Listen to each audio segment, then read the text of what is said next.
This is the Crime Cafe, your podcasting source of great crime, suspense, and thriller writing. I'm your host, Debbi Mack. Before I bring on my guest, I'll just remind you that the Crime Cafe has 2 ebooks for sale, the 9-book box set and the short story anthology. You can find the buy links for both on my website, debbimack.com, DEBBIMACK.com, under the Crime Cafe link. You can also get a free copy of either book if you become a Patreon supporter. You'll get that and much more if you support the podcast on Patreon, along with our eternal gratitude for doing so. Hi everyone. Today we have a crime fiction author who has a most interesting background. Before he began writing books, he worked in the film industry in different capacities. He also drives race cars. Now he writes mysteries and thrillers. I'm pleased to have with me today the award-winning author, Bill Brier. Hi, Bill. How you doing today? Hi, fine. How are you doing, Debbie? Okay. Where are you coming from today? Northridge, no, not Northridge. I moved from Northridge. Thousand Oaks, California. Southern California. Very nice. So let's talk about your books. I'm in the midst of reading The Devil Orders Takeout, a standalone thriller. Was that your first novel? Yes, it was. Okay, and what prompted you to write that particular story? Well, that story started with, I was actually going to do a story about a talking dog. And I wrote maybe 50 pages of a young teenage golfer who had this dog that would retrieve golf balls.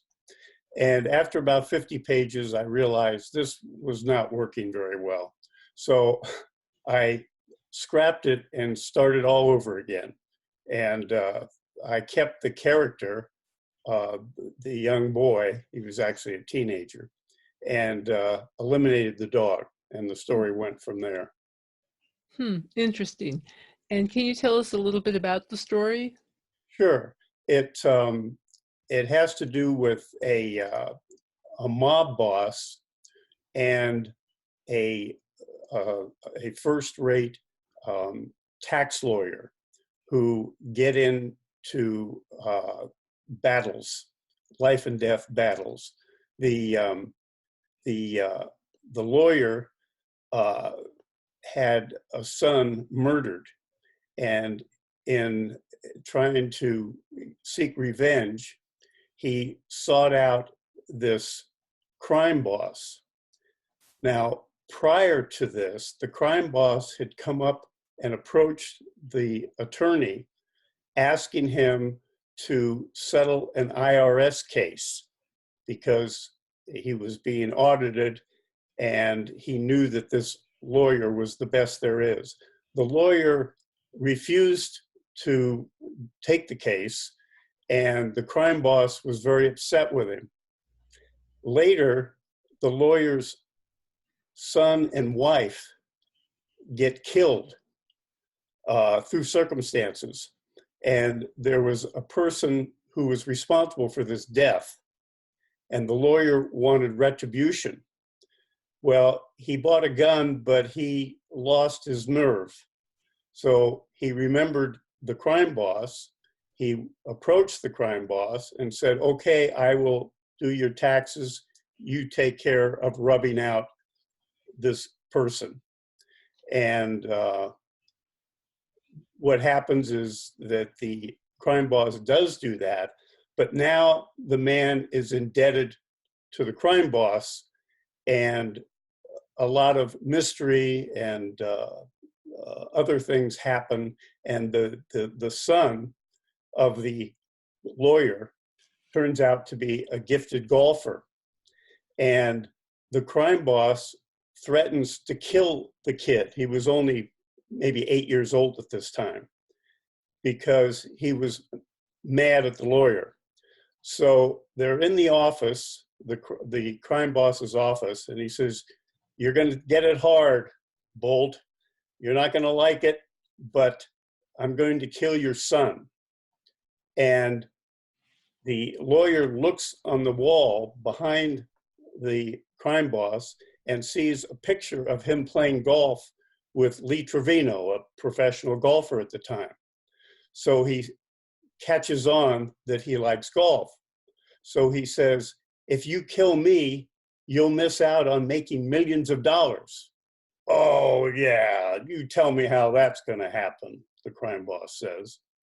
Well, thinking quickly, he says, my son is a gifted golfer and he's going to win what would be the Masters. By the way, you don't have to give away all the spoilers here. Right. Well, the story goes on. So anyhow, the story goes on with that, and I'm afraid. Well, I mean, actually, it's a very suspenseful book, and but you also have a series called the Killer Who series. Right. Now, I know it involves a buried car, but can you give me a bit more? Who is the protagonist, and how do you see this person developing over the series? Okay. Well, let me just start this way. In 2007, Tulsa, Oklahoma, dug up a car that had been buried for 50 years. And it was buried because Tulsa was celebrating their 50th year of statehood. And the car was to be dug up in 50 years. 50 years came in 2007, and no one knew whether it would be a rust bucket or whether it would be a pristine car. They dug it up, they lifted off the top, and sure enough, there was a rust bucket. And I looked at that because it was on a news clip in 2007 when they unearthed the car. And I looked and I said, you know, there's a story in that trunk. So that prompted me to write this book. And it starts out in the prologue with one of our main characters, Mary Beth, who's a teenage mother, unmarried, running through the brush with her father chasing her, and she's carrying a baby. And she jumps inside a hollow oak tree with the baby. And he wants to take the baby. She says, no, you'll take my baby. And the prologue ends with him reaching in to grab the baby. So what happens now is, where'd the baby go? Because the reader doesn't know what happened to the baby, and the story goes from there. Mm-hmm. And who is the protagonist? Who is the sleuth? Well, Bucky, he's a 20-year-old who came to Oklahoma. The town is called Defiance, Oklahoma. And he came because he wanted to be a businessman. So he ends up selling cars, and he has a girlfriend, and they get involved in looking for the baby. And the whole story is them looking for the baby with lots of subplots. I see. Very interesting. How would you describe your writing style to a reader who has never read your work before? Well, one of the things that I like in stories, and I write my stories with this in mind, is happy endings. I want to finish the book and feel good about it. So my endings turn out to be happy endings. And I think that's a significant characteristic of my writing. I write in first person, and I've also written in omniscient person, but in third person. So it depends on the story, on how I write it, the style. Does it tend to be more amateur sleuth, cozy type, humorous? It's not. It's more cozy than hard, but I wouldn't say it's cozy. It's leaning that way. Mm-hmm. Yeah, kind of that in between. Sweet. this isn't sweet enough to be cozy. Uh, And the crime boss in the other movie is pretty vicious person, and there's some vicious scenes in it. gotcha. Okay. On the subject of your previous career, I was very intrigued to see that you worked as a cameraman and an editor in the Yes. film industry, the business, as they say. I guess they Uh, call it that. Do your experiences in film ever inform your writing? um, Probably, but in ways that are more unconscious. I would say the highlight of my motion picture career was when started out in the Air Force when I was 18 years old.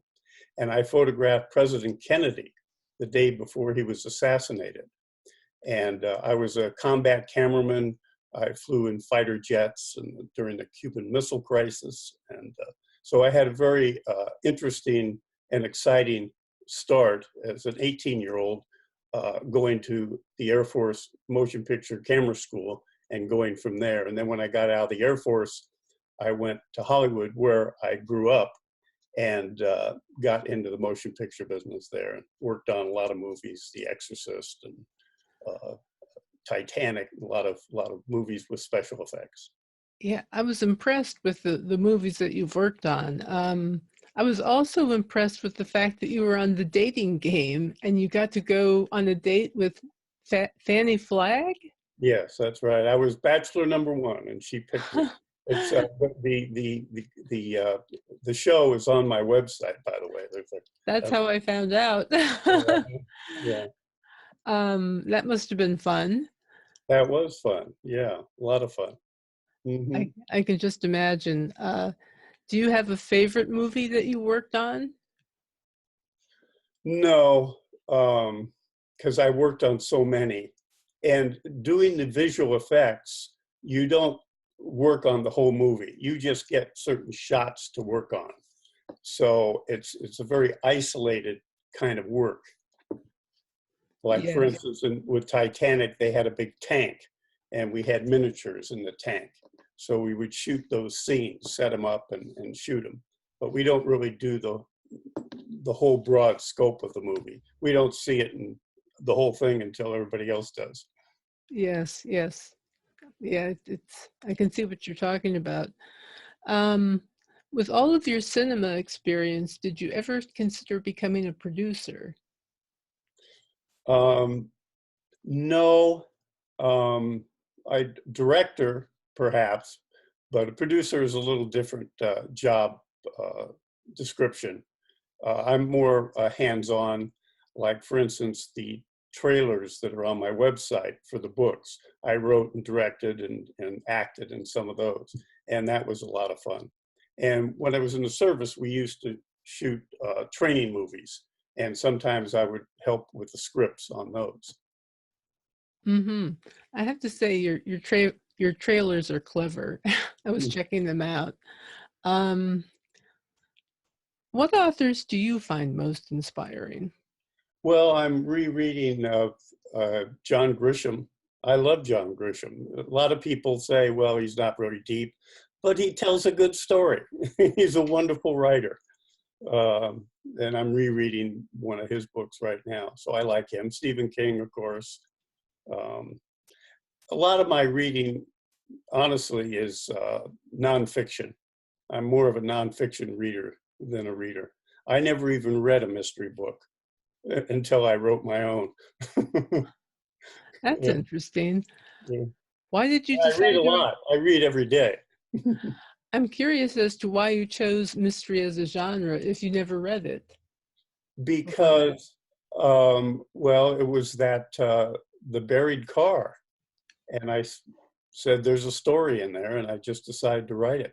All My right. wife gets a kick out of me because I get on these kicks, like I said, I'm going to buy a race car, and I bought a race car, and there were other things that I can't even remember right now that I said. That all of a sudden I say I'm going to do this, and I do it. Oh, I was an artist for a while. And my wife is an artist and she goes to art classes. I said, oh, I'll do that. So I went to art classes too. And then once I started writing, I gave up the art and started writing. And I've been doing that now for, I don't know, 17 years or so. So I haven't given up on that yet. Wow. Well, that's cool. And what made you decide to write books? I mean, in other words, change from your cinema career to writing books? Well, I retired from cinema. That was pretty much it. Yeah, so gave me something to do. So it wasn't a matter of changing careers. It was a matter of you were tired and decided to start writing. Yeah, I wasn't tired. I was bored. Retired. Yeah. Gotcha. Okay. Um, I do a lot of traveling, though. My wife and I love to travel. We're uh-huh. getting ready to go up the Columbia River for a couple weeks into Oregon and Washington in another month. We're looking forward to that. We've been to foreign countries, so we do a lot of that. Well, I can tell you the Northwest is beautiful country. Hmm. And let's see, apart from the Killer Who books, do you have any other projects that you're working on? No, just another one of the Killer Who books. The Killer Who Had No Choice is the one that I'm writing right now. So I've got the Killer Who Hated Soup, the Killer Who Wasn't There, and now the Killer Who Had No Choice. And they often have a theme of some sort. And this theme takes place in the Mormon community. Okay. Mm-hmm. Is there anything else that you'd like to add before we finish up? No, but I appreciate you having me on your show, and I've been looking forward to this. And I love writing, and I encourage other people to write. I had a woman on my talk to me on my website and asked me how I got involved and how she might get involved. And I gave her a list of books. I've got a whole bookcase there. And I'll tell you right now, this is a wonderful set. This is a set, it's put out by Elements of Fiction Writing. And there's a whole series. And I got so much. Here's descriptions, dialogue, scene and structure, characters and viewpoint. And there's probably 6 or 7 other books in there. And these were very good books. I learned a lot. And I read probably 50 books before I launched in, or as I was launching in. And what was the name of the series again? The series is Elements of Fiction. Just Elements of Fiction. Right. And as I say, they have different titles, and they're by different authors. This is Orson Scott Card, well-known author. And this is Jack Beckham. And this is Louis Turco. But it's Elements of Fiction Writing. They're pretty concise, excellent starter kit. Well, that's good. Along with reading in the genre that you want to write in, I'd say that's good advice. Read up on the craft. Sure. Well, thank you very much for being here, Bill. I appreciate your talking with us. Okay, well, thank you very much, Debbie. It's been a real pleasure. And I'll just remind everyone to please leave a review on iTunes, Stitcher, or wherever you listen. And a quick heads up, I'm getting ready to unveil a cool surprise for anyone who supports the Crime Cafe podcast on Patreon at the $5 level. It just so happens that I'm reissuing my 4th Sam McRae novel next month. It's Deep Six is the name, and the surprise is connected to the release of the book. So on that note, I'll just say check out the Patreon page to learn more. And it's on my website, debbimack.com. So our guest next time will be Tony Knighton. And until then, thanks so much for listening and happy reading.